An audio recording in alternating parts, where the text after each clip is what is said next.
जय हिंद दोस्तों, आज मैं आप लोगों को गणित विषय में ज्यामिति का परिचय बताने वाला हूँ। ज्यामिति 3 बिंदुओं से शुरू होता है। आज मैं उन्हीं तीनों बिंदुओं के विषय में चर्चा करने जा रहा हूँ। पहला है कंजक्चर। कंजक्चर वह कथन है जिसे हम गणितीय ज्ञान और अनुभव के आधार पर सत्य मानते हैं। कंजक्चर सत्य या असत्य हो सकते हैं। यदि कंजक्चर सिद्ध हो सके तो वह प्रमेय बन जाता है। उदाहरण के लिए आप देख सकते हैं 4 से बड़े प्रत्येक सम पूर्णांक को दो विषम अभाज्य संख्याओं के योग के रूप में व्यक्त किया जा सकता है। यह अभी कंजक्चर है।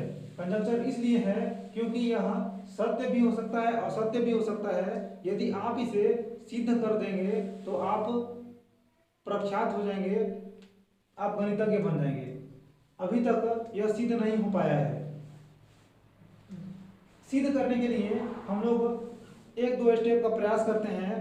जैसा कि कहा गया है 4 से बड़े प्रत्येक सम पूर्णांक को दो विषम अभाज्य संख्याओं के रूप में व्यक्त किया जा सकता है।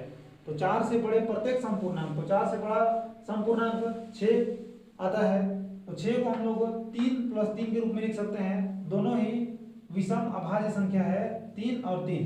इस तरह अगला संख्या 4 से बड़ा 8, ये विषम संख्या है। इसे भी हम लोग दो विषम अभाज्य संख्या 5 और 3 के योग के रूप में व्यक्त कर सकते हैं। इसी प्रकार 10, 12, 14 इस तरह करके इसे हमें अंत तक जांच करना होगा।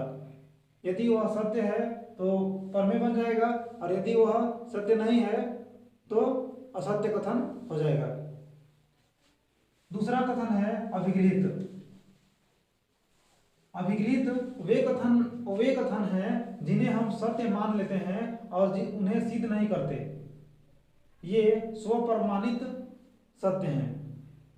अर्थात अभिगृहित वे कथन हैं जिन्हें हम अपनी सुविधा के लिए सत्य मान लेते हैं और उन्हें सिद्ध नहीं करते। ये स्वप्रमाणित सत्य हैं। उदाहरण के लिए एक बिंदु से किसी अन्य बिंदु तक एक सरल रेखा खींची जा सकती है।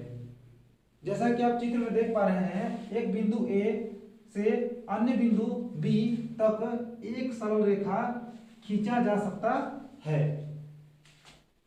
यह अभिगृहित है, अर्थात अभिगृहित स्वप्रमाणित सत्य है। ये अपने आप में सत्य है कि एक बिंदु से अन्य बिंदु तक एक रेखा खींची जा सकती है। अब हमारा तीसरा बिंदु है प्रमेय, थ्योरम। जिन कथनों को अभिगृहितों के प्रयोग से सिद्ध किया जा सकता है, जिन कथनों को अभिगृहितों के प्रयोग से सिद्ध किया जा सकता है उसे प्रमेय कहते हैं। आप देख सकते हैं बहुत सारे प्रमेय हैं। मैं 1-2 प्रमेय का उदाहरण दे रहा हूं।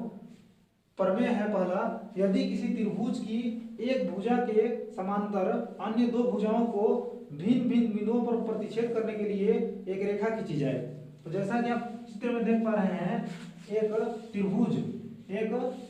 त्रिभुज की बात कही गई है। यदि किसी त्रिभुज की एक भुजा, त्रिभुज का नाम ABC की एक भुजा के समांतर, एक भुजा BC के समानांतर एक रेखा खींची जाती है।